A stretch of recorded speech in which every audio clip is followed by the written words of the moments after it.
આકાશવાણી ભુજ સમાચાર અશરફ નથવાણી વાંચે છે.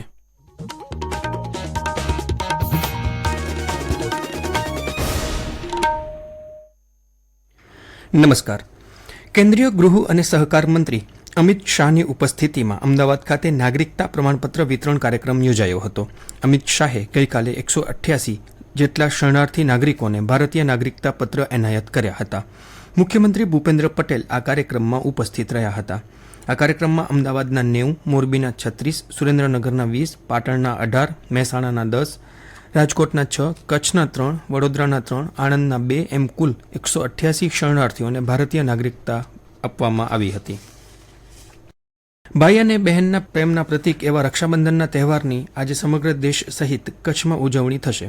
ત્યારે રક્ષાબંધનની ઉજવણીને લઈ ભાઈઓ અને બહેનોમાં ઉત્સાહ અને ઉમંગ જોવા મળ્યા છે.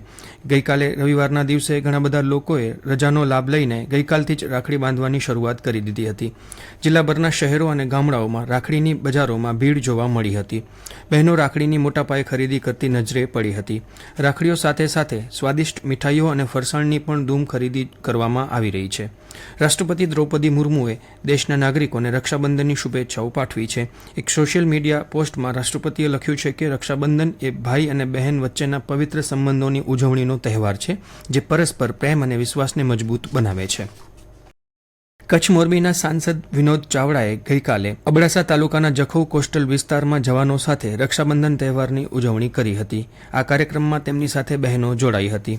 આ પ્રસંગે શ્રી ચાવડાએ જણાવ્યું કે સરહદના સંત્રીઓ પણ કોઈ બહેનના ભાઈ છે. રક્ષાબંધનના દિવસે વતનથી દૂર રણ પ્રદેશ, દરિયા કિનારે અથવા સરહદે સતત હાજર રહી જવાનો આ પર્વની ઉજવણી કરી શકે તે માટે દર વર્ષે વિવિધ બોર્ડર ચેકપોસ્ટ પર જઈ તેમના ખમીર, સેવા અને સુરક્ષાને બિરદાવી સાથે આવેલ બહેનો દ્વારા મોઢું મીઠું કરાવી રાખડી બાંધી આશીષ પાઠવવામાં આવે છે, તેમ તેમણે ઉમેર્યું હતું.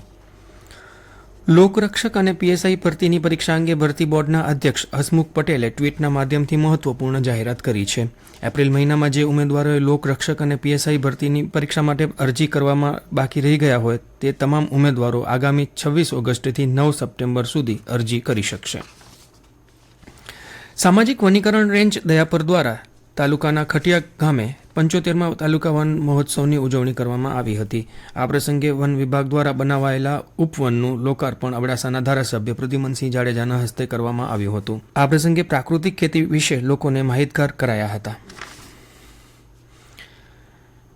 આગામી 3 દિવસ દરમિયાન રાજ્યમાં વરસાદ વરસવાની શક્યતા નહિવત હોવાનું હવામાન વિભાગે જણાવ્યું છે, પરંતુ આગામી ગુરુવાર અને શુક્રવાર એમ 2 દિવસ દરમિયાન રાજ્યના કેટલાક સ્થળે હવામાન વિભાગે યલો એલર્ટ જાહેર કર્યું છે. કચ્છની વાત કરીએ તો છેલ્લા પખવાડિયા કરતાં વધુ સમયથી ઝરમર વરસાદને બાદ કરતાં એકંદરે વરસાદી વિરામની સ્થિતિ જોવા મળી રહી છે. જોકે બંગાળની ખાડી અને અરબી સમુદ્રમાં સર્જાનારી સિસ્ટમને અસર તળે આગામી સપ્તાહે એટલે કે 7મ 8મ આસપાસ વરસાદનો એક સારો રાઉન્ડ આવે તેવા સંજોગો સર્જાઈ રહ્યા છે.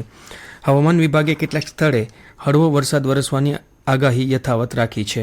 ગુરુવારે અને શુક્રવાર દરમિયાન દક્ષિણ ગુજરાતમાં 30થી 40 કિલોમીટરની ઝડપે પવન સાથે ભારે વરસાદની આગાહી હવામાન વિભાગે કરી છે, જ્યારે રાજ્યના અન્ય વિસ્તારોમાં હળવો વરસાદ વરસી શકે તેવો શક્યતા છે.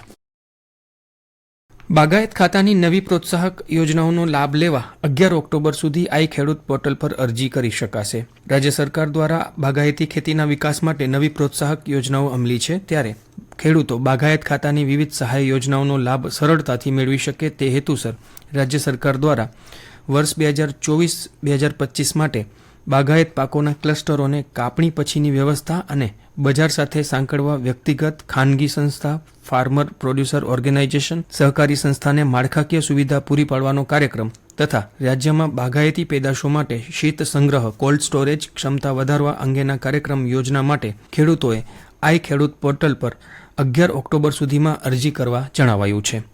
આ સાથે સમાચાર બુલેટિન પૂરું થયું. નમસ્કાર.